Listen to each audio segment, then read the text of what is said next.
Blog Talk Radio.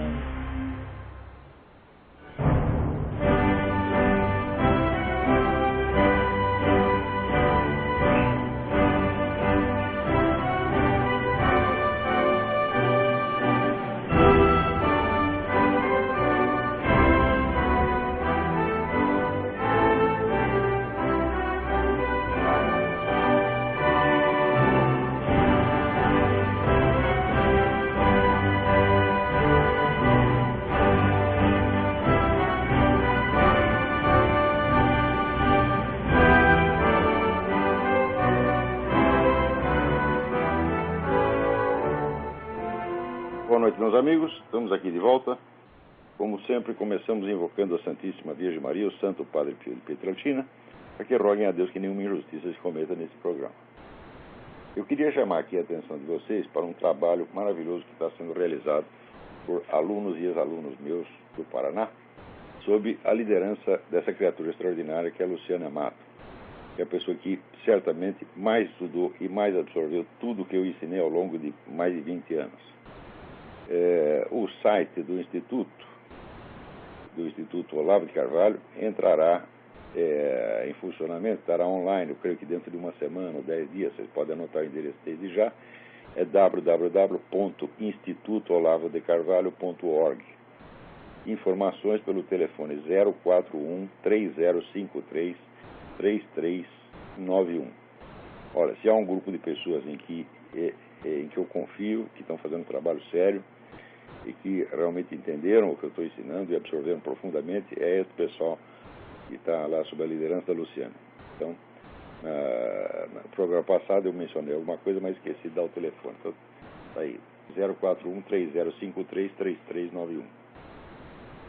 Aqui o jornal O Tempo, lá de Minas Gerais, publicou um editorial em que ele diz que as trapalhadas, entre aspas, do governo, atrapalhadas acabaram por estimular a disseminação de um discurso de direita, claramente anticomunista, afirmando que o país caminha para uma ditadura. Vira vocês, o sujeito que escreveu este editorial é um idiota, analfabeto, não entende. Não é que é merda nenhuma de política. É assim, um garoto interior, um cretino, um coitado, tá entendendo? Deve ter 12 anos de idade, né? Então, em primeiro lugar, veja, ele diz aqui que não há nenhum perigo para a democracia no Brasil, que está tudo na maior perfeita ordem, e ele avisa, cuidado que vai surgir um discurso de direita. Quer dizer, mas espera aí, não é normal que numa democracia tenha discurso de direita e de esquerda? Não? Quer dizer, o conceito de democracia deles é o centralismo democrático do Lenin, quer dizer, é a livre discussão dentro da esfera dos comunistas e seus aliados. Quer dizer, olha que coisa, está surgindo um discurso anticomunista, que coisa mais horrível, não pode.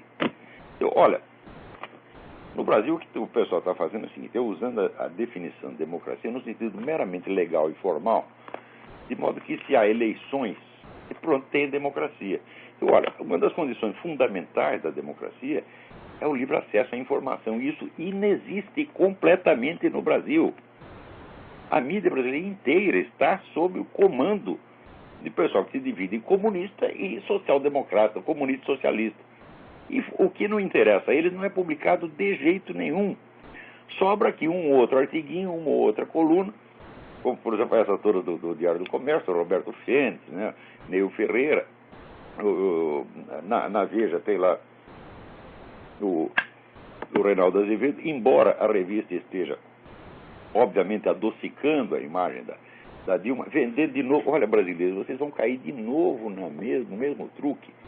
O truque do PT é o seguinte, o PT tem duas alas, tem uma ala moderada, entre aspas, e outra radical. Isso chama-se estratégia das tesouras, não lê? Então, o que eles fazem? Manda o pessoal radical na frente fazer um monte de barulho e um monte de exigências assustadoras, e daí logo vem o pessoal moderado e diz, não é assim, nós não vamos fazer isso.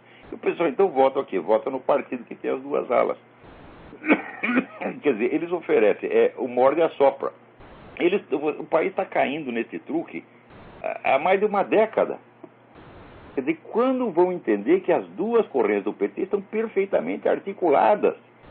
É assim, é como, sabe, a paulada e a cenoura que você oferece para o burro. Né? Primeiro você, olha, nós vamos socializar tudo, vamos estatizar tudo, tomar todas as propriedades, daí vem o outro cara do mesmo partido diz, não, não é bem assim, não vamos fazer nada disso. Esse programa da Dilma, que a Dilma botou todos os itens do chamado Programa Nacional de Direitos Humanos no seu programa eleitoral, daí o pessoal chiou, não, não pode, assim também não pode tomar nossa propriedade, daí ela retirou. Digo, oh meu Deus do céu!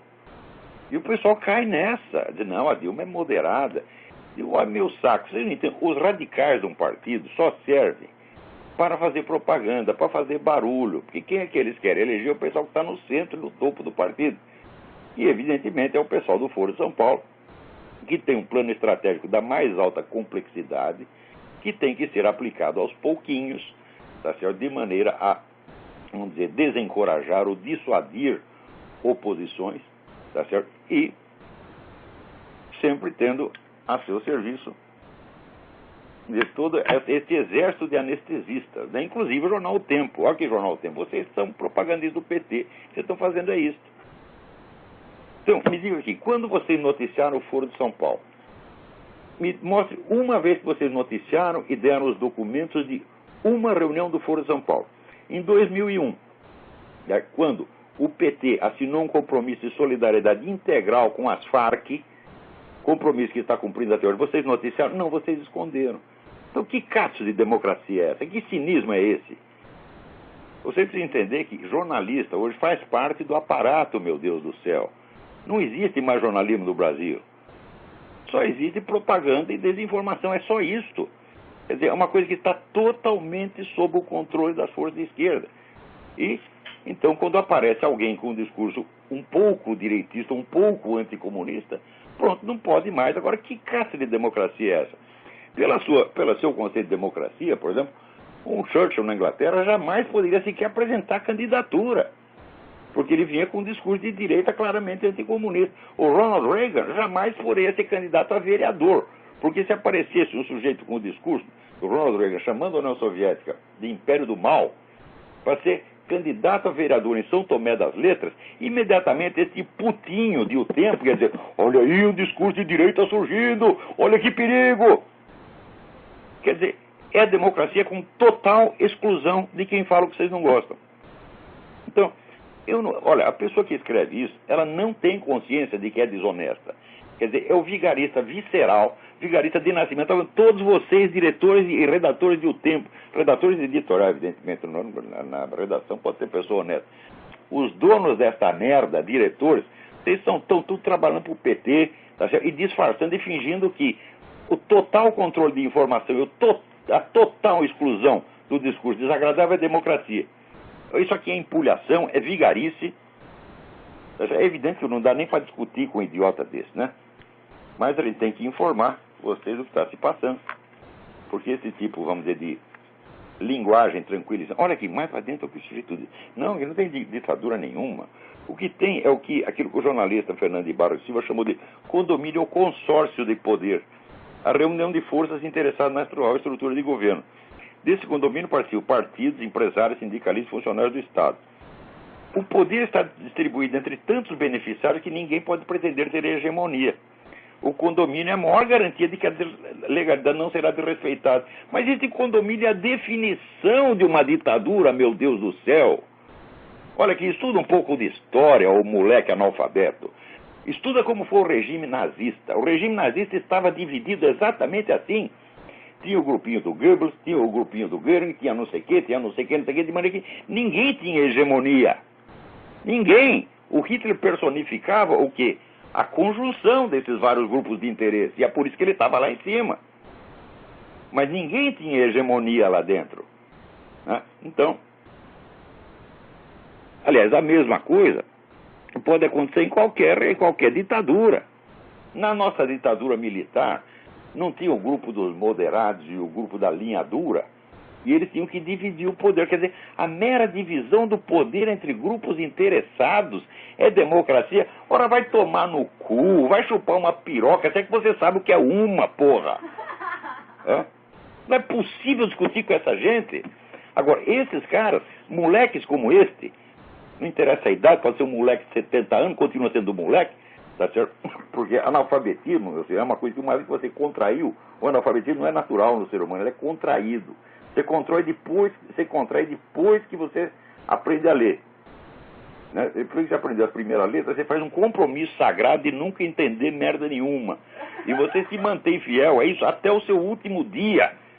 Agora, são pessoas assim que dominam a formação de opinião no Brasil. Isso é uma catástrofe. Eles não sabem o que é uma ditadura, eles acham que é a divisão do poder entre vários grupos interessados, beneficiários, olha, até se traz, beneficiários. Quer dizer, aqueles caras que dividem o dinheiro, dividem o poder. E eles, o filho da puta chama isso de democracia e quer vender isso pra vocês. Esse jornal O Tempo tem que ser fechado. Esse jornal é um crime, porra. Olha, eu não entendo. Olha, tem que fazer uma campanha assim, nunca mais comprar jornal, porra. Nenhum jornal brasileiro, olha, eu tô no último jornal onde a gente tem um pouco de liberdade. No Diário do Comércio, nunca mexer, não cortam os meus artigos, não me boicotam, eu estou falando lá o que eu quiser. Tá certo? Então, mas é o último. Agora, é aqui, mesma coisa aconteceu essa semana com o negócio da Ingrid Betancourt, que pediu uma indenização, tá certo, de 6,8 milhões de dólares pelo seu sequestro. Só que a indenização não era para ser paga pelas Farc, pelos sequestradores, era paga pelo governo que a libertou. O que tem que fazer com uma prostituta dessa? Tá certo? Mandar tomar no cu? Né? Deve ser, porque do outro lugar já deve ter dado tomando. Eu não duvido que essa mulher ficou se divertindo lá com as Farc. Tá certo? Então, ficou lá não sei quantos anos, mas não estava tão ruim lá não, viu? Ruim está agora, está se queixando contra o governo que a libertou, meu Deus do céu. E daí ela vem com a explicação, não, mas não foi ingratidão, foi para dar um exemplo. Olha só que filha da puta. Quer dizer, não é que ela é ingrata com o governo, ela está estimulando a ingratidão geral. Ela quer que não só ela, mas todos os sequestrados processem o governo da Colômbia. Agora, os representantes das Farc estão aí à solta. Tá certo? Então, o pessoal que invadiu lá o Palácio da Justiça são todos anistiados. Por que não processa eles? Não processa eles, porque daí vai todo mundo cair de pau nela, né? Então, agora aqui, no caso, só provocou reação hostil na Colômbia. Os colombianos ficaram evidentemente ofendidos, porque eles sabem o que as Farc fizeram lá. Eu vi na rua de Bogotá, um monte de cara preto, que morar numa região lá ocupada pelas Farc, são agricultores. As Farc botou tudo eles para fora. E eles foram para Bogotá para ser mendigo. E tá lá cada um com um cartaz, expulso pela Farc, me dá um dinheirinho. Então, agora isso aí não é racismo, não. Isso aí não, de maneira alguma. Na esquerda não tem racista. Né? Eles podem dizer o que quiser, tá certo? O próprio Karl Marx chamava preto de raça inferior, né? Mas não é racista. Então o racismo provavelmente o único racista sou eu, porra. Agora, aqui, o William Medeiros, ele se refere ao programa em que eu falei que o inventor da organização de militância foi João Calvino, na Suíça protestante, e ele me pede mais informação. Por favor, me indique quando encontro mais sobre esse tema relativo a Calvino. Olha aqui, vou recomendar para você, e para todo mundo, um livro que é um clássico dos estudos historiográficos, que se chama The Revolution of the Saints, a Revolução dos Santos. Subtítulo é Study on the Origins of Radical Politics. O autor chama-se Michel Walzer, W-A-L-Z-E-R. Isso foi publicado pela Harvard University Press em 1965. Não sei se teve outras edições, é o que eu tenho. É ainda a primeira, mas deve ter tido outras edições. The Revolution of the Saints, de Michel Walzer. Não deixe de estudar esse livro, isso é uma maravilha, maravilha. E eu acho que assim, é um livro tão fundamental que sem ele não dá para entender nada do negócio da mentalidade revolucionária. Então, note bem, o programa, o conteúdo da doutrina de Calvino em si mesmo nada tinha de revolucionário, mas ele foi o sujeito que pela primeira vez descobriu que a sociedade civil organizada, ele não tinha esse termo foi surgido depois com Antônio Gramsci, que a sociedade civil organizada era a grande força política. Então ele criou o que hoje se entende por militância, em que a sociedade se dividia em duas camadas. A militância, que mandava em tudo, comandava tudo, e o resto da população que tinha que obedecer. Então ele instaurou lá um regime totalitário na Suíça. Onde, note bem, veja como ele estava antes, ele antecipou os tempos, fiscalizava a vida particular das pessoas. Né? Que é uma coisa que nem na Rússia Soviética. Na Rússia Soviética não se perguntava quem estava comendo quem.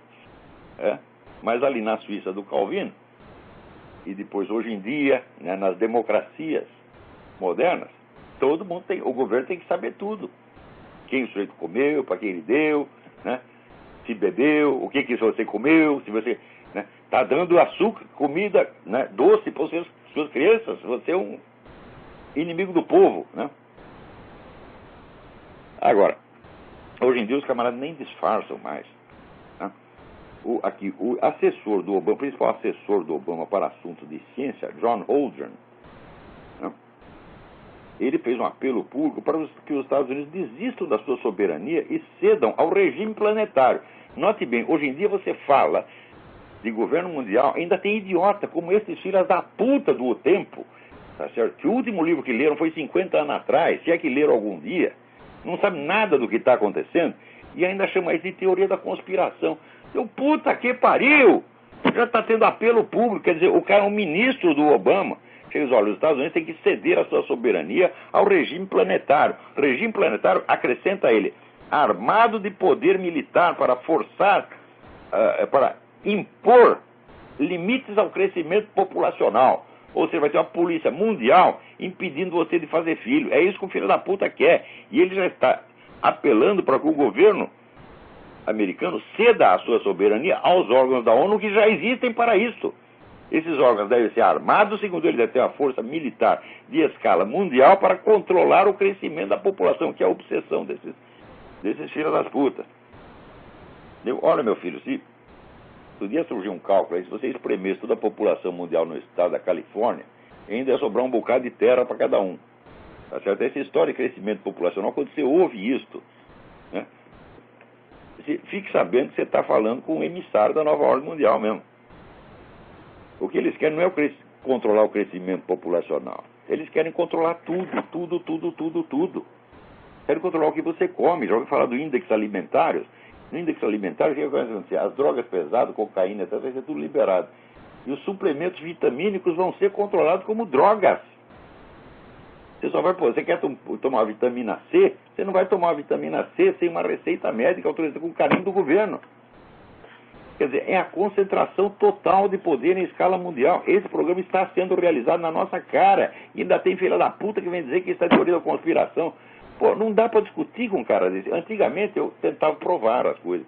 Mas já está tão provado, né? A pilha de documentos é tão grande que eu sei que o filho da puta não vai ler nunca. Então é assim, o total ignorante julga o sujeito que sabe e bota lá um carimbo, a teoria da conspiração, é anticomunista, é direitista, isso não pode. Na democracia brasileira não pode.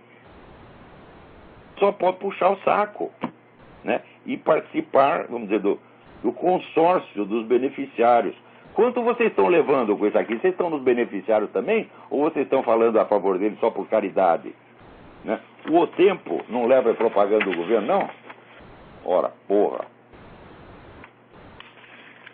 E olha, o brasileiro tem muita paciência com esse tipo de coisa, muita paciência, muita tolerância demais.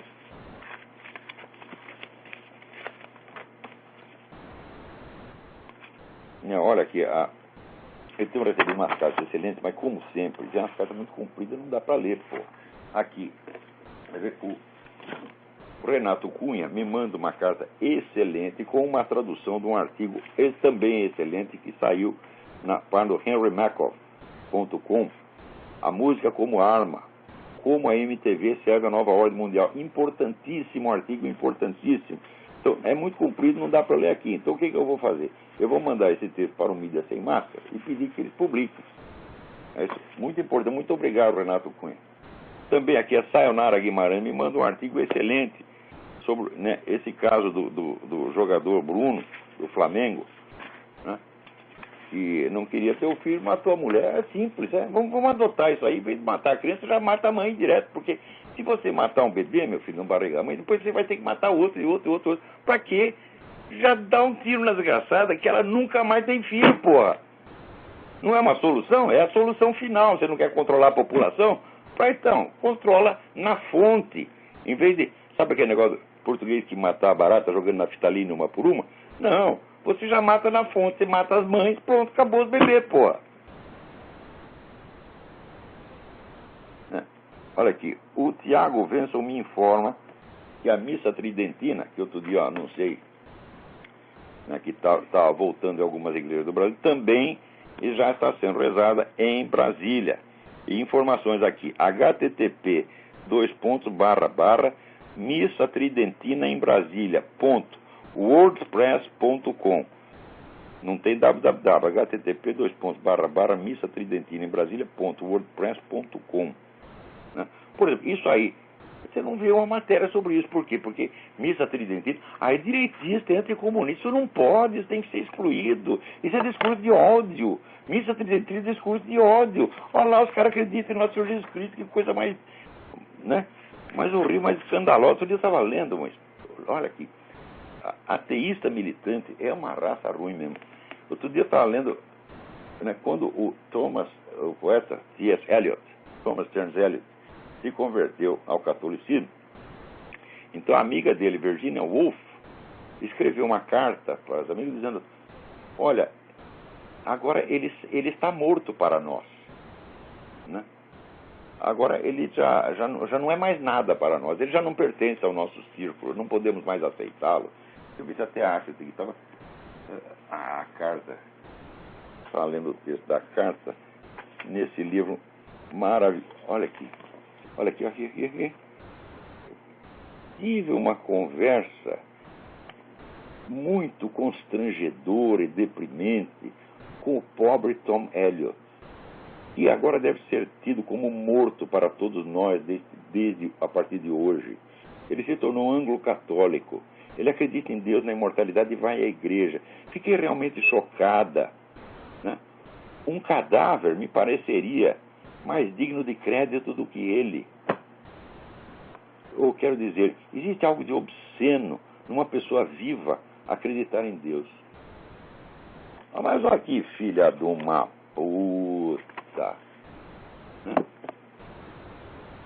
Eu li isso aqui num livro que eu recomendo para vocês, The Rage Against God, O Ódio a Deus, escrito por Peter Hitchens, que é irmão do Christopher Hitchens. Você vê que vexame, né? O maior líder ateísta da Inglaterra, que é o Christopher Hitchens, o irmão dele, que é um escritor tão bom ou melhor do que ele, se converteu ao catolicismo, meu Deus do céu. E aqui ele conta a história da sua juventude ateísta. Quando ele tinha 17 anos, ele tocou fogo da Bíblia dele, Bíblia que a mãe dele tinha dado para ele. Agora estou livre, queimei a Bíblia, agora vou fazer a porra que eu quiser. E queimou a Bíblia e começou imediatamente assim, a bater nas pessoas, comer a mulherada toda, tomar droga, tá entendendo? Puta que pariu, que vida de merda. E ele acha que ele tinha esse mesmo sentimento de superioridade infinita que o Hitchens tem, né? Porque o Hitchens está escrevendo cada vez mais violência, meu senhor. Eu vou comentar aqui um livro de um escritor colombiano que mora no México. Ele renunciou voluntariamente à nacionalidade colombiana e se tornou mexicano, mas ele quer ter sucesso na Colômbia, fica publicando os livros dele na Colômbia. Chama-se Fernando Vallejo, o filho da puta, né? E escreveu um livro, o livro chama La Puta de Babilônia. Começa, olha, xingando a Igreja Católica de tudo quanto é nome e atribuindo a ela todos os crimes possíveis e imagináveis, tá certo? Desde que o mundo é mundo, é uma coisa incrível, sabe? Você lê o livro, você ri, não dá para parar, porque o Christopher Hitchens, comparado com o Fernando Vallejo, tá certo? Ele é coroinha, tá, né? É um negócio incrível. Quer dizer, esse pessoal está ficando cada vez mais violento, cada vez mais bravo. Por quê? Eles não estão conseguindo converter ninguém, porra, só eles mesmos, né? Quanto mais xinga, né? Olha, eu saiba, no mundo inteiro o número de católicos está aumentando, o número de protestantes está aumentando, né? Na Ásia e na África o número de conversões aumenta dia a dia e fica lá esses caras esbravejando. Não vão conseguir nada, né? Não conseguia passar um vexame como o que o Peter Hitchens confessa que passou. Porque ele diz, olha, tudo que eu escrevi, tudo que eu falei naquele tempo, eu enganei muita gente. Porque, infelizmente, eles acreditaram em mim, né? E é claro que depois que você meteu merda na cabeça do outro, daí por diante ele é responsável pelas ações dele. Mas naquele momento, tá certo? Você mudou o destino do cara, então você é eternamente responsável. Ele diz, olha, não adianta eu tentar consertar o que eu fiz, né? E você espalhar a intriga, e a intriga contra a Igreja Católica é um negócio impressionante, não adianta você desmentir, não adianta. Você pode mentir por uma coisa, se aparece de novo, e de novo, de novo, de novo. Né? Tem história de um sujeito que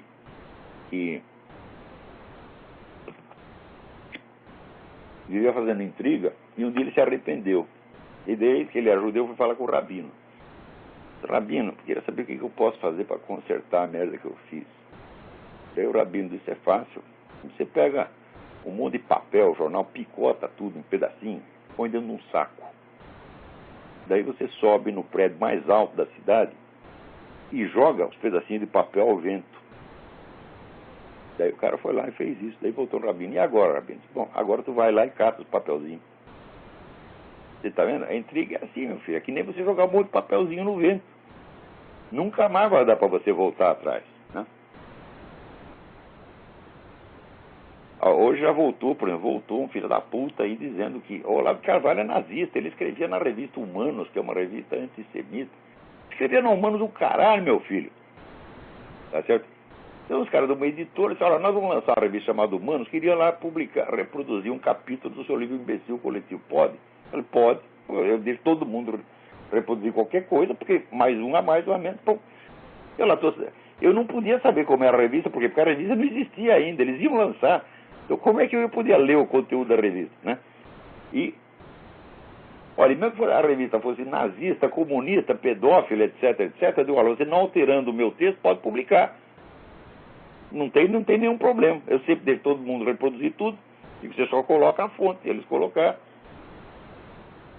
Daí, outro filho da puta foi lá falar, tem um instituto, olha, já criaram, tem um instituto em Israel, que vive fiscalizando o negócio de antissemitismo no mundo. E tem um filho da puta qualquer no Brasil, que eu não sei quem é, que vive mandando fofoca minha, né? Então, hoje me chegou aqui um negócio de 2001, que disse, olha, o Olavo de Carvalho, ele relativizou o Holocausto, porque ele disse que também tem que levar em conta os crimes da União Soviética. Eu digo, uai, desde quando você mencionar um segundo crime é relativizar o primeiro? Isso em primeiro lugar. Segundo lugar, a União Soviética foi muito culpada pela ascensão do nazismo. Se não fosse a ajuda soviética, jamais existiria, tá certo, a força militar alemã. Sem a ajuda soviética, o Hitler jamais teria passado um demagogo de subúrbio. Mas, com a ajuda que deu para montar uma força militar capaz de aterrorizar a Europa, daí virou um problema e daí começou o Holocausto. Então, isso quer dizer, ao governo da União Soviética foi culpado pelo Holocausto. É isso que eu estou falando. Então, isso aí agora é relativizar o Holocausto a meu saco, né? Outra vez também mandaram uma outra fofoca, eu já não me lembro o que é. Ah, eu sei. Aqui, o Olavo pegaram o artigo que o Jânio Cristaldo, aquele bosta do Jânio Cristaldo, publicou um artigo antissemita no Mídia Sem Máscara. Olha, eu não fiscalizo o Mídia Sem Máscara. Eu criei o Mídia Sem Máscara, eu oriento de longe a política geral da coisa, mas não fico fiscalizando artigo por artigo. Então o Jânio Cristaldo, que era um colaborador, escreveu um artigo bom, 2 artigos, 3 artigos. De repente começa ele a jogar merda na Igreja Católica e também começa a jogar merda nos judeus. Daí entrei eu lá na lista dos antissemitas do Instituto Rotos, porque eu dirigia um jornal que publicava artigo antissemita do Jânio Cristaldo. Eu escrevi para os caras, olha, eu já expulsei o Jânio Cristaldo por causa desse artigo, o que mais tu quer que eu faça? Daí o pessoal do Instituto me mandou uma carta pedindo desculpa, falando, não, tá certo, sou uma pessoa boa, não tem nada de antissemita. Mas, olha, fofoqueiro é uma merda. E o Brasil tem assim, tem um fofoqueiro em cada esquina, porra. É um negócio incrível. A gente que não tem mais o que fazer mesmo. Agora,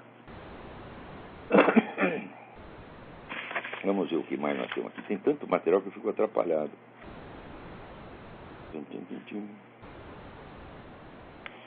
Aqui, ó.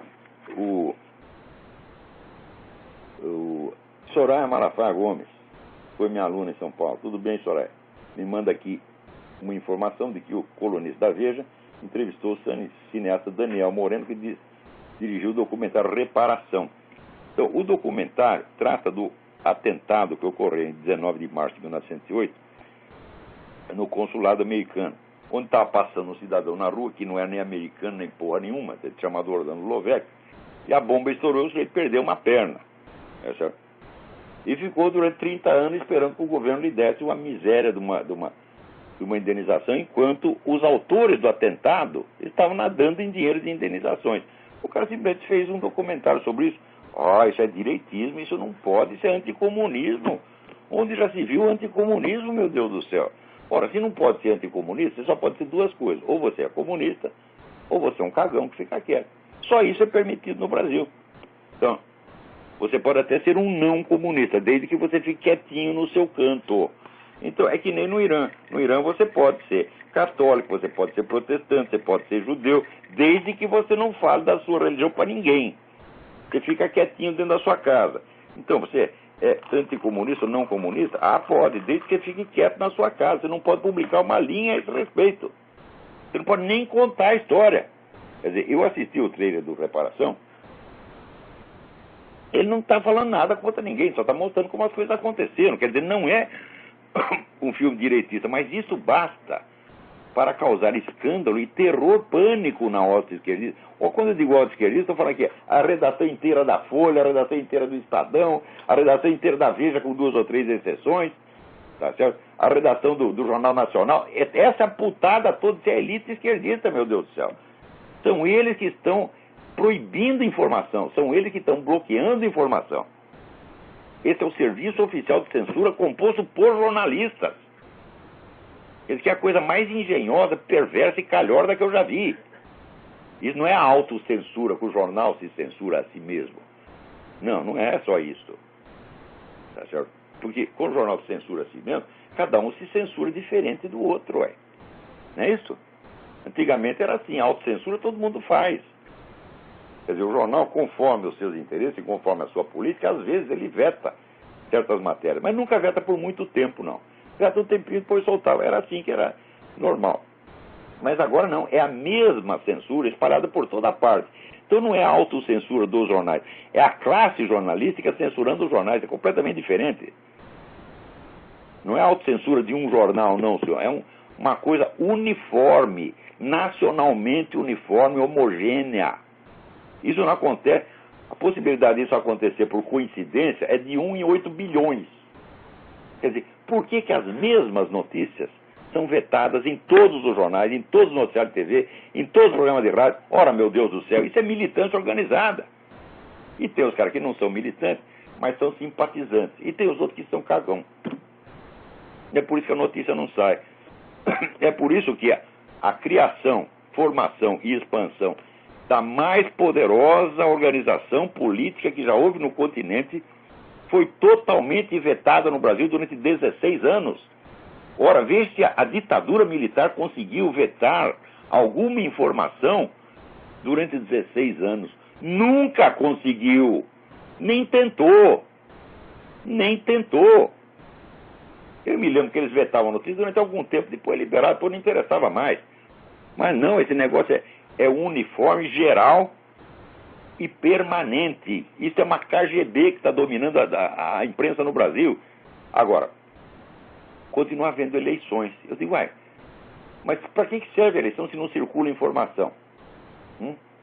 Se você não pode dizer realmente quem são os candidatos, por exemplo, a Dilma, você não pode falar nem do passado dela. Mas por que precisa falar do passado se a mulher está lá no PT, que é o fundador do Foro de São Paulo? A Dilma não foi terrorista, ela é terrorista. Qualquer membro ou colaborador do Foro de São Paulo é terrorista, porque o Foro de São Paulo é uma entidade terrorista que controla 5 ou 6 organizações armadas e, através das outras organizações desarmadas legais, as protege. Então é uma articulação, tá certo? Como qualquer movimento terrorista que se preza. Dentro de uma organização terrorista, quantos pegam em armas? 1%, 2%, se tanto. 99% está em outros serviços. Serviço de ordem política, serviço de proteção judiciária, etc, etc. Serviço de organização, de intendência, etc, etc. Então, o Foro de São Paulo ele tem as suas agências armadas, como o FARC, o MIR, etc., etc., cuja linha de ação é determinada nas próprias assembleias do Foro de São Paulo, que depois as protege e impede que elas sofram qualquer represália judicial. E a coisa está funcionando. Por exemplo, na Colômbia, tudo quanto é terrorista está na rua. Quem está na cadeia? Os soldados que os prenderam. Né? Então é isso que gente como essa turma do jornal O Tempo está chamando de democracia. Agora, para não dizer que tudo é merda, aqui, a Cleonice Maria de Lima Guimarães Correia, né, me informa, me chama a atenção para o site www.professoradepapel.com.br, onde mostra o método e a prática e os bons resultados obtidos por essa grande pedagoga brasileira, que foi a mãe dela, Cleonice Orlando de Lima. Eu já tinha ouvido falar disso faz tempo, não sei porquê. O assunto acabou sumindo da minha cabeça. Mas olha aqui, isso é uma oportunidade de vocês verem que nem todo mundo no Brasil é picareta que nem esses ministros da educação e secretários da educação. E estão lá só para proteger aluno que mete fogo na cabeça da professora, né, aluno que fuma maconha dentro da escola, né, ou então para favorecer esse pessoal que quer ensinar a garotada, né, o exercício passivo da proctologia. Né? Então,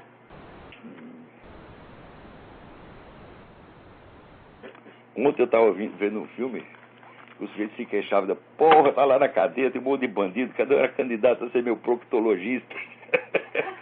Então, aí, agora não precisa ir na cadeia, meu filho, você vai na escola, tá lá o professor vai ser o proctologista.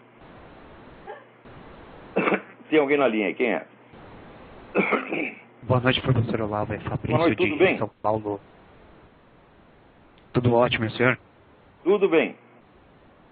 Professor Olavo, eu descobri o seu nome, que na verdade ele fica muito escondido. Eu descobri pelo padre Paulo Ricardo, escutando os cursos dele. Infelizmente, eu acho que o senhor fez tanto inimigo que o senhor fica oculto e não dá nem para achar o senhor. De filosofia que tem 2.000 alunos no Brasil. Eu tenho. Professor, eu queria compartilhar o que eu senti. Eu queria compartilhar o que eu senti ouvindo os seus ensinamentos. É que eu me sentia como se fosse no mito da caverna do Platão. E sabe aquela tendência que eu tenho de voltar para a caverna, para aquele escurinho acolhedor? Porque as coisas que o senhor revela são assustadoras. Você está escurinho para sempre. Então lê a Folha de São Paulo todo dia, você vai para o escurinho e nunca mais sai. Nossa, jamais. Pode ler o Tempo também, o Tempo de Belo Horizonte. E uma coisa que eu ficava meio perdido de saber por onde começar a estudar filosofia. E aí agora eu comecei a entender que eu não fugir dos clássicos. Essa é a primeira coisa. Não? Mas olha, eu inventei o seminário de filosofia para responder essa questão. Quer dizer, se eu conhecesse algum bom método de introdução à filosofia, eu recomendaria, mas eu atualmente não conheço nenhum. Então eu inventei um. E está funcionando. Eu comecei a dar uma lida naquele livro da Marilena Chauí. Mas eu vi que ela começa a fazer umas metáforas muito para criancinha. Mas é para criancinha mesmo. Não é pra criancinha, é só para essas criancinhas da escola gay. Tá bom, professor, eu só queria intervir e partilhar o que eu senti aí ouvindo o senhor. Então, muito obrigado pela sua atenção. Fica com Deus, tchau, tchau. Você também. Tá aqui, ó, a carta da Cleonice Maria Guimarães Correia. Gostaria que o nosso respeitado professor filósofo olhasse o site www.professoradepapel.com.br, que trata do método Professor de Papel, que foi uma professora que desenvolveu o método de alfabetização dentro de sala de aula, o qual está em prática há 20 anos e é utilizado por professores e pais de alunos no Brasil e por brasileiros que desejam alfabetizar os filhos em português e residem no Japão, Portugal, Estados Unidos e África. O método é totalmente independente, não tem editor, não tem distribuidor, e as próprias professoras vão aderindo sem publicidade por causa dos excelentes resultados. Olha, educação é isso, educação é resultado.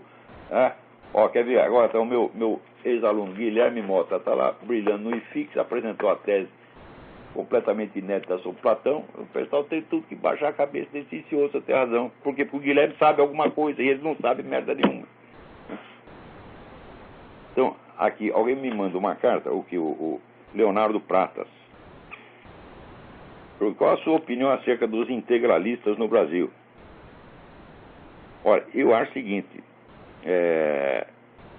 eu sempre tive muito respeito pelo Plínio Salgado, embora não leve muito a sério a teoria política dele. Por quê? No fim das contas, ele é um cara favorável à centralização, a um Estado que vai dominar tudo e tal. Isso não realmente está furado. Mesmo que baseie isso em argumentos tirados da doutrina social da Igreja, tá certo? A doutrina social da Igreja coloca princípios gerais, tá certo? Mas, quando a execução desses princípios gerais passa pela centralização da autoridade, sempre dá bode e acaba se comprometendo com a mentalidade revolucionária. Mas eu não posso negar que o Plínio Salgado foi um homem de a grande nobreza de caráter, inclusive era um dos primeiros protestos no mundo contra a perseguição aos judeus na Alemanha, partiu dele. É uma coisa que ninguém sabe, mas que todo mundo no Brasil tinha que saber. Né? Eu não sei se essa carta do Plínio ao Führer se encontra na internet, mas deveria estar. Porque foi logo, eu creio que a carta é de 36, 37, logo que começou o negócio. Você vê, em 39 ainda tinha judeus saindo da Alemanha, correndo e vindo para cá para tentar contar para as pessoas o que estava acontecendo, e a putada aqui não acreditava, porra. Né? Mas o Plínio Salgado, então, foi esse pioneiro. Né? Daí ele pergunta, o senhor tem conhecimento da existência de um grupo político, talvez, intitulado Resistência Nacionalista? Já ouvi falar, mas não acompanho as atividades deles, não estou muito bem informado. Agora, muito bem, na parte anticomunista, eu apoio tudo isso, tá certo? Porém, quanto a propostas concretas de governo, eu acho que todos esses movimentos, eles vêm contaminados de mentalidade revolucionária. Eu li muitos livros, por exemplo, que eram da direita católica francesa dos anos 20 e 30. Na parte crítica, eles são excelentes, eles analisam a situação com muito realismo, né? Compreendem o caráter monstruoso do comunismo, mas quando chega na proposta, sempre vem aquele negócio de autoridade, de centralizar o governo. Fala, isso aí não adianta, porque você vai cair na mesma trama deles. Tá certo? Note bem, eu acho, cá entre nós, que enquanto o mundo estiver infectado com o movimento revolucionário, qualquer proposta de governo só serve para eleger candidato, mas não vai mudar nada, não vai fazer nada de bom. Nós não temos que ter uma proposta positiva. Tá certo? Olha, se o sujeito, vamos supor, você tem um amigo, o sujeito está lá na cama com AIDS, câncer, tuberculose e bicho de pé. Além do mais, ele está louco, tá certo? E totalmente sem dinheiro. E você chega lá, vão dizer, eu vou oferecer uma proposta positiva para você. Tá? Isso não é uma brincadeira? Hã? Você tem que primeiro defender o sujeito contra um perigo iminente, porra. Proposta positiva é depois, né? Quer dizer, a sua casa está infestada, cercada de ladrão, todo mundo armado, com o revólver na sua cabeça, e vai oferecer uma proposta positiva? Não, você tem que eliminar o mal iminente. Primeiro, o grande mal do mundo chama-se movimento revolucionário. O movimento revolucionário matou desde que ele começou no século XVIII até hoje 300 milhões de pessoas. Né? É como se fosse a população inteira dos Estados Unidos. Né? O dobro da população brasileira. Tá certo? Criou a miséria como nunca se viu no mundo. Em parte alguma se viu assim, 30 milhões de pessoas morrendo de fome em 10 anos, como aconteceu na China, no chamado grande salto para frente, que foi a coletivização da agricultura. Essas coisas só acontecem em regime comunista e socialista, meu Deus do céu. Então, matam gente pra caralho, criam uma miséria e não param de falar mal de todo mundo, criar intriga, envenenar a cabeça dos outros e posar de santinho. Enquanto essa coisa não parar, nenhuma proposta política positiva servirá para nada. Eu entendo que proposta política positiva, primeiro, é sempre de curto prazo. Uma coisa que você pode executar é que as pessoas podem ver o resultado. Né? Porque se ele prometer um mundo maravilhoso numa data indefinida, é assim, ele anda 3 metros, o futuro anda 3 metros para frente. Então nunca chega a porra do futuro, então ele não pode ser responsabilizado por nada que aconteceu. Ele matou 100 milhões de pessoas, daí ele diz, mas vocês vão ver os benefícios no futuro, vão ser tão grandes que esses 100 milhões de pessoas serão nada. Eu digo, mas quando vai chegar isso aí? Então, quer dizer, a proposta autoadiável faz parte da natureza do movimento revolucionário. Você vê na América Latina há quanto tempo esses caras estão prometendo coisa. E quando eles tomam o poder, eles dizem, não, mas não é o socialismo ainda. Por quê? Porque eles nunca acham que tem o poder suficiente. Olha, está vendo agora o jornal O Tempo? Existe um consórcio que domina o poder. Consórcio dos beneficiários. E ele não acha que isso é ditadura, eles acham que isso é democracia. Então, quer dizer, nenhuma quantidade de poder é suficiente para eles se sentirem responsáveis pelo que estão fazendo. Tem alguém na linha? Quem é? Alô? Boa noite, professor. Boa noite. Boa noite, professor. É Fernando aqui de São Paulo, tudo bem? Fernando, tudo bem? Tudo jóia. Professor, eu estive fazendo um levantamento de livros aqui em São Paulo, várias enciclopédias sobre a história do século XX, inclusive algumas do Reader's Digest, né? Agora, é incrível, professor, a gente pode dizer que pelo menos da segunda metade do século XX, toda a história foi escrita pelo movimento globalista, porque a visão é muito unificada, sobre o fato de guerra do Vietnã, o Watergate, foi praticamente escrito por esses caras, né? É um negócio incrível, incrível, incrível. A capacidade de falsificação que esse pessoal tem é monstruosa, porque não é uma coisa individual, são coletividades organizadas. Você veja, aqui nos Estados Unidos, por exemplo, começou em 1930, esse pessoal começou com a ideia de descristianizar os Estados Unidos. Então, para isso, o que eles tinham que fazer? Tinham que provar que as instituições americanas não tinham nada a ver com o cristianismo e que os pais fundadores, founding fathers, não eram cristãos, eram apenas deístas como Voltaire. E lançaram essa porra, e isso se impregnou e é ensinado nas escolas. Quando você vai ver, a coisa é 100% mentira.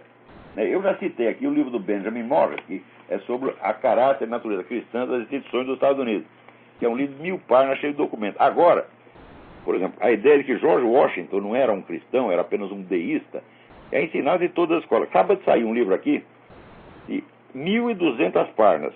Peter Lillback, Lillback. George Washington's Sacred Fire, os fogos sagrados de George Washington. São documentos e mais documentos e mais documentos e mais documentos da mão do George Washington, a participação dele nas igrejas, depoimento dos membros das igrejas na época. Quer dizer, olha, são 1000 páginas de prova de que o homem era muito cristão, sim. Quer dizer, no entanto, você pensa que a prova vai adiantar alguma coisa? Não adianta, os caras vão continuar mentindo, porra. Então, enquanto a gente não decidir desarraigar do mundo a mentalidade revolucionária, isso não vai parar. Nós temos aqui que criar rejeição a essa gente. Quando o cara vem com uma ideia, que está contaminado de mentalidade revolucionária, você tem que mandar tomar no cu e não ouvir mais. Eu não quero saber da sua conversa. Essas pessoas têm que ser rejeitadas, têm que ser estigmatizadas. Tá certo? Assim como eles estigmatizam, eles não gostam, tem que estigmatizar eles também, porra. Porque, professor, por exemplo, se o senhor pega um livro de um cara que é insuspeito, como Paul Johnson, por exemplo, com Tempos Modernos, ele não consegue detectar, embora ele conte uma outra versão muito mais próxima da realidade, ele não consegue detectar ao longo do livro o movimento globalista, né? Não pega. Como se a pessoa estivesse dentro e não consegue enxergar o macro, assim, mesmo sendo um pensamento crítico como católico, que ele não consegue pegar isso, é incrível isso. E você vê que a linguagem dos debates públicos, a linguagem das ciências humanas, a linguagem da política, etc., o indivíduo não pode inventá-la, ele tem que usar os recursos vocabulários que estão aí circulando. Então, um movimento que abrange milhões de pessoas, ele determina os padrões de linguagem, vocabulário, o quadro de referência, e é preciso ser um gênio para escapar disso aí. Pouquíssima gente escapa. Mas nós temos que criar um movimento contrário e acabar com essa merda. Tem que rejeitar esses caras, em primeiro lugar, na alta cultura. Porque, você vê, mesmo governos de direita, que perseguem comunistas, deixam os caras tomar conta de movimento editorial, de universidade. Sei lá, a nossa chamada ditadura entregou as universidades para esses filhos das putas. Tá certo? Então, derrotaram a guerrilha, que não era um grande perigo, e entregaram as universidades para o perigo efetivo, que era a Revolução Cultural Gramsciana. Então, por quê? Porque não entendem o processo. E não querem ouvir as pessoas que estudaram e que sabem. O Brasil está cheio de político de direita, de empresário liberal, de milico direitista, mas cada um deles acha que sabe quando nunca estudou o assunto, meu Deus do céu. Não querem ouvir. Não, o pior mesmo são os professores universitários, que eles usam aquele título de doutorado, título de mestrado, e são as bestas quadradas, são completamente fora da realidade, professor. Como é que é o negócio? O pessoal não sabe o que estudar, né? Mas no Brasil... Isso tem uma maneira... Meu Deus do céu, esse pessoal não passaria. Você pega esses professores brasileiros, professor catedrático, professor titular. O cara não sabe escrever, não domina o próprio idioma, meu Deus do céu. Como é que pode ser uma coisa dessa? Terrível. Tá bom, professor. Obrigado, boa noite, viu? Boa noite, boa noite. Agora, eu queria lembrar aqui. Peraí, tem mais alguém na linha. Alô, quem é? Alô? Essa ligação pifou. Vou aproveitar para falar. Na semana passada, aqui eu considerei lamentável que o meu aluno Marcel Van Hatten fosse candidato a deputado estadual. Eu considero lamentável que qualquer pessoa seja candidato nas presentes circunstâncias, porque antes de lançar candidato, nós temos que criar uma base social, nós temos que criar militância, tem que ocupar universidade por universidade. Depois que você tem uma base de apoio, aí sim você bota os caras no parlamento. Mas agora, eles ficam no parlamento sozinhos, sem apoio popular, né? Levando porrada tudo quanto é lado. De qualquer modo, ainda assim, eu acho que é um mérito deles, eles tentarem isso. Tá certo? Então, tem dois ex-alunos meus que estão aí. Um é o Marcel Van Hatten, candidato a deputado estadual no Rio Grande do Sul, e outro é o Ricardo Salles, candidato a deputado estadual em São Paulo. Então, se eu tivesse aí, votaria neles, sem sombra de dúvida. Tem todo o meu apoio. Eu não sou contra a candidatura deles. Não, eu sou contra antecipar a política eleitoral à formação de militância. Eu acho mais importante você dominar, por exemplo, uma universidade, né? Você fez uma bela carreira de líder universitário, continua na mesma universidade como professor, se torna reitor da universidade, tá certo? E pratique lá a mesma discriminação que esses desgraçados praticam contra você. Tape a boca dos desgraçados, porra. Humilhe-os em público. Tá certo? Mostre como são ignorantes, vigaristas, e os demita, meu Deus do céu. Então, esse pessoal de esquerda fica tomando emprego dos outros, tá, né? Mesmo que seja uma pessoa de alta competência, ele persegue e põe para fora. Agora, o que custa a gente botar para fora os incompetentes esquerdistas, incompetentes analfabetos? Né? Agora aqui. Peraí, tem alguém na linha. Alô? Pifou também. Alguém me manda aqui uma notícia de que o cubano Juan López Linares fugiu de Cuba, né? E é professor de matemática na Universidade de São Paulo, USP, em Pirassununga, e fez pós-doutorado em física na Universidade Estadual de Campinas. Ele fugiu de Cuba, mas o filho dele ficou lá. E ele, então, está há 14 anos tentando recuperar o filho. Né? E diz que agora permitiram o ingresso dele em Cuba para visitar o filho. Olha que perigo que esse cara está correndo. É capaz de escalar o filho e mais ele. Cuidado. Tá certo? Agora, eu lembro que uns anos atrás, quando teve um fórum social mundial, estava lá em São Paulo aquele filho da puta do Danny Glover, que é um puxa-saco de Fidel Castro, tá certo? Chupador de pica, de comunista, tá certo? Estava lá, e o Juan López Linares, sabendo que ele é amigo do Fidel Castro, foi lá humildemente pedir a ajuda deles. Olha, você é amigo do Fidel Castro, fala com ele para ele liberar meu filho. E o Danny Glover, que é um homem de 2 metros de altura, né, começa a gritar com o cara, xinga. Onde já se viu você sobrepor os seus problemas pessoais, né, ao destino daquela maravilha que é Cuba, né, e está ameaçando bater no rapaz, né? E daí eu cobrei dos meus amigos hoje, vocês não fizeram nada. Se eu estou lá, eu encho aquele negão de porrada. Claro que ele ia me devolver as porradas, eu ia para o hospital, mas depois processava ele, ficava milionário com indenização, né, porra? Né? Mas pelo menos um pé no saco do negão eu dava, porra, porque ele mereceu, né? Onde já se viu, quer dizer, o senhor não tem coração, está lá um pai desesperado, não está falando de política, nada, está pedindo ajuda, pedindo a sua intervenção. Você é amigo do homem, fala com ele, para ver se ele libera o meu filho. Quer dizer, foi lá com a maior esperança no Danny Glover, confiou no Danny Glover, e foi recebido com 4 pedras na mão. Mas que filha da puta. E esse cara, Danny Glover, se enche de dinheiro aqui dos Estados Unidos. É impressionante.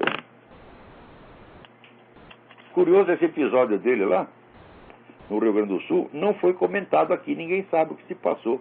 Eu até escrevi uma notinha, contei com umas pessoas aqui, mas olha, aqui se um ator que não é comunista, o Mel Gibson, dá um peido, sai, né, Em todos os jornais. Agora, o Danny Glover ameaça bater no pai de um prisioneiro cubano e não sai aqui.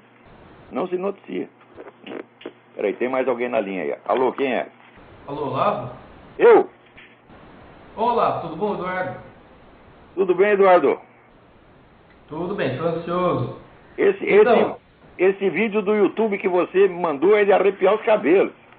Era isso que eu queria comentar. É um Então, velho tá bom, Olavo. na Austrália, pedófilo orgulhoso. Ele diz, comi os meninos, comerei de novo, vocês vão tudo tomar no cu. O cara é completamente louco e a lei o protege, pô.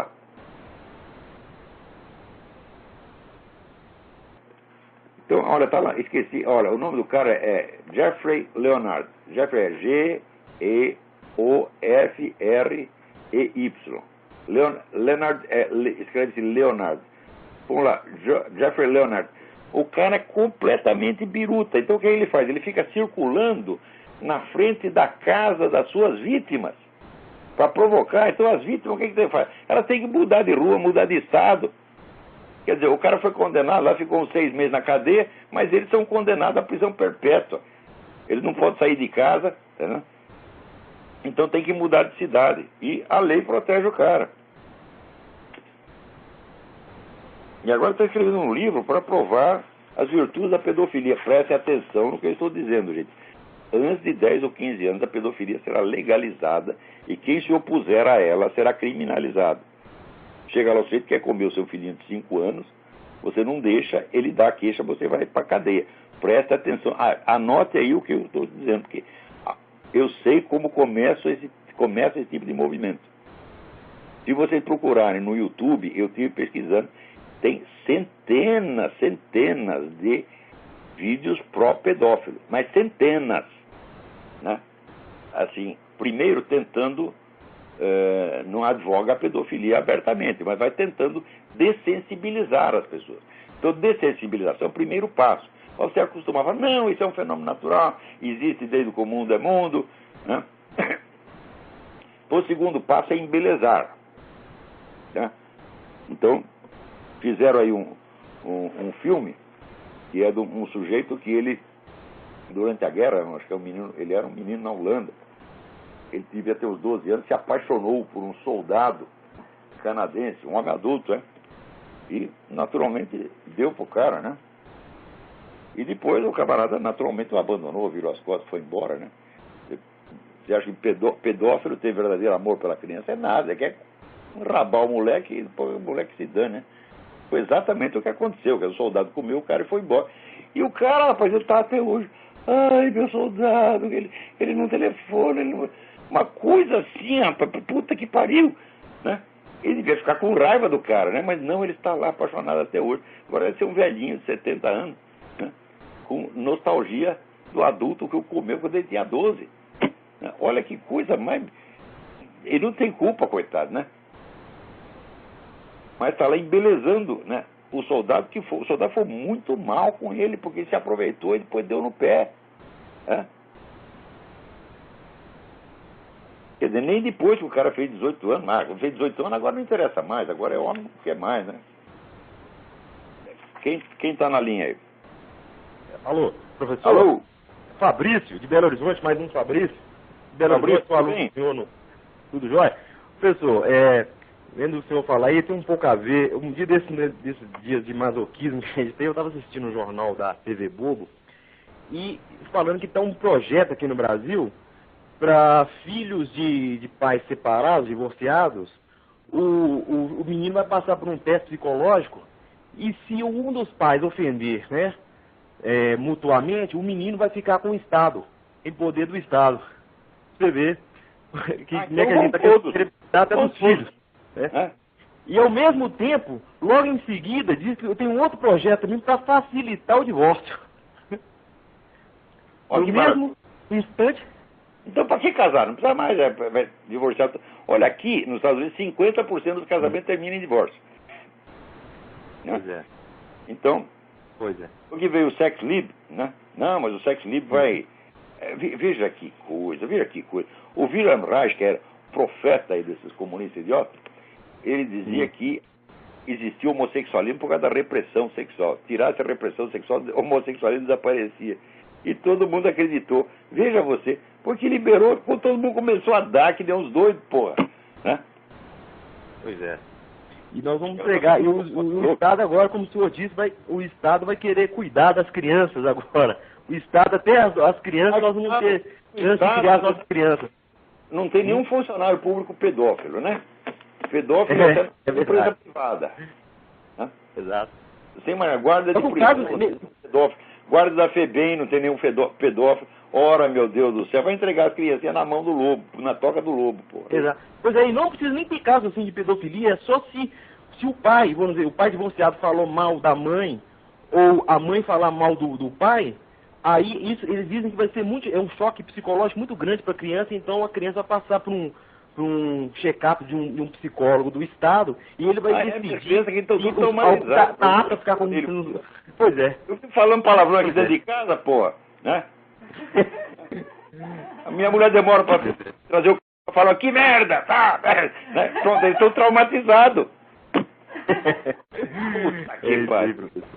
Né? Professor, eu vou desligar. Fique com Deus. Um abraço, senhor aí. Tudo bom, boa sorte aí. Tá ótimo. Olha, o nosso tempo está acabando, mas eu queria lembrar um negócio. Não sei se tem tempo ainda, pelo menos na gravação vai ficar. O pessoal do MST quer fazer um plebiscito popular para limitar o tamanho da propriedade rural. A alegação deles é o seguinte, é que a pequena propriedade já produz a maior parte dos alimentos de mesa dos brasileiros. Toda a produção de hortaliças, 87% da mandioca, 70% do feijão. Eu não acredito nessas estatísticas. Mas se elas forem verdade, vocês viram que absurdo. Se as pequenas propriedades já produzem a quase totalidade do que os brasileiros estão comendo, aumentar o número dessas propriedades é desastroso. Você vai ter um excedente de produção, o preço vai baixar, o agricultor vai morrer de fome. Quer dizer, os caras, eles argumentam alguma coisa que é o contrário do que eles querem, porra. Quer dizer, como é possível? O MST contrata um argumentador melhor que assim, não dá, porra. Então tá, até a semana que vem, muito obrigado.